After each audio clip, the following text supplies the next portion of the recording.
If there was no social media, where people can display cars, where people can flaunt all their wealth, flaunt all these things that they have, would you still want to be a forex trader? If none of these things existed, would you still want to be a forex trader?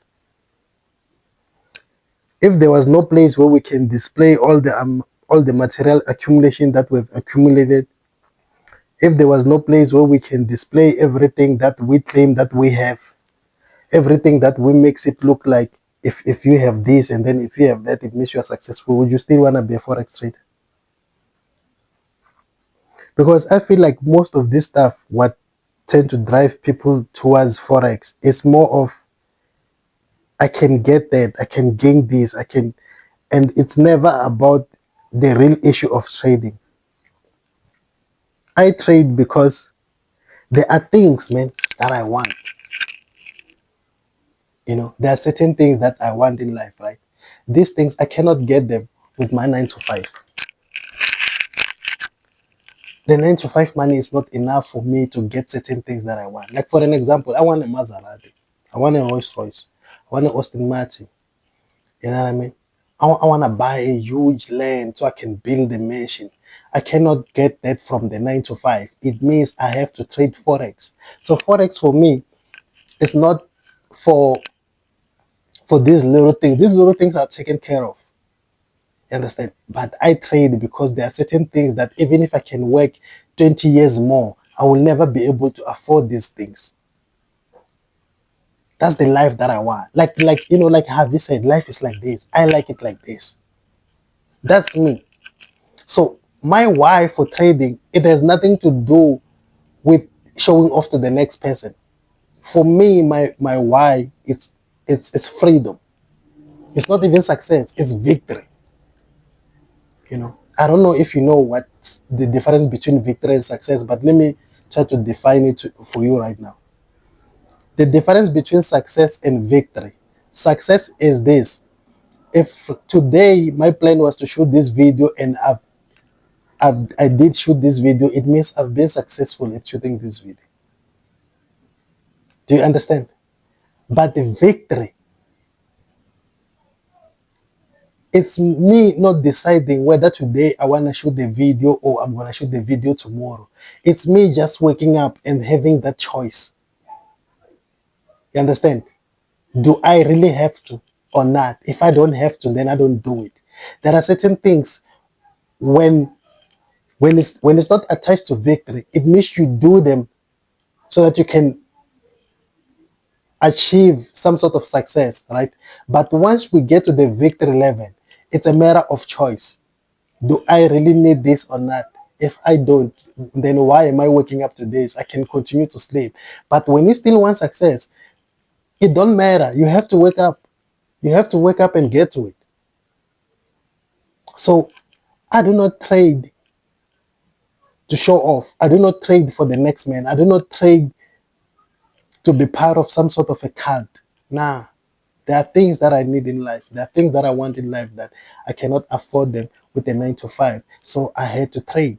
And trading kept bringing me those things. You know what I mean? I don't have the Maserati yet.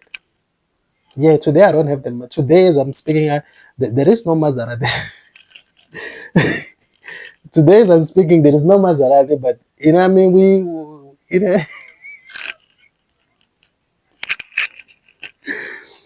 Yeah, man.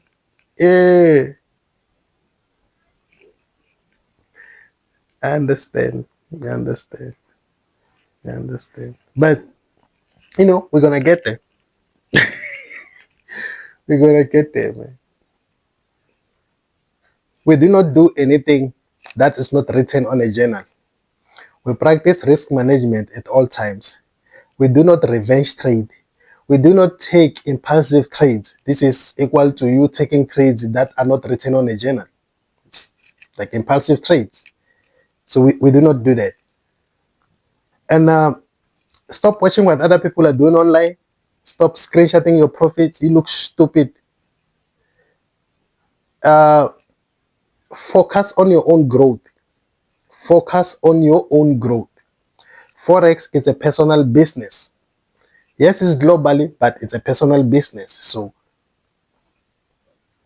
stop doing what the next man is doing. Focus on you. Yeah. Focus on you. Because the other guy is not going to come in and fund your account after you blow your account. And nobody's going to come from wherever they're from just to fund your account. Because the only thing that they're going to remind you of is like, weren't you the nigga that was busy, like, sharing profits, saying he's the best, he's the king of gold, he's the king, he's the Nasdaq sniper? Ain't you the one that was busy saying that?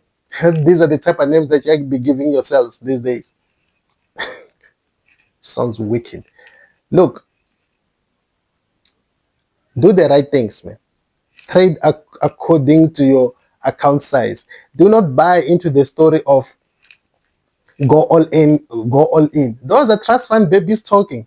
After they blow the account, they go back to their mothers.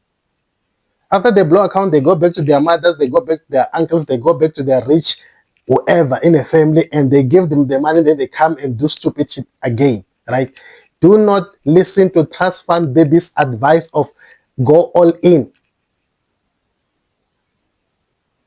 Remember, you don't get the money the same way they get the money. Okay, so stop listening to weak advices of kids that grew up eating Kellogg's, all brain, noodles. You didn't grow up eating all brain and Kellogg's and noodles with milk. Stop acting like you did. Stop acting like one. Yes, you didn't grow up on time out. You grew up on shut the fuck up or I'll knock you the fuck out. That's what you grew up on. These kids, they grew up on time out. That's why they tell you to make it, you have to go all in. What type of advice is that? Sounds retarded. I hope everybody makes it. So you do not do anything that is not on your journal. You practice risk management all the time. Make sure that your lot size matches your account size. You know what I mean? Stop revenge trading. Stop impulsive trading. Stop screenshotting your profits for the internet. Stop it. You look stupid.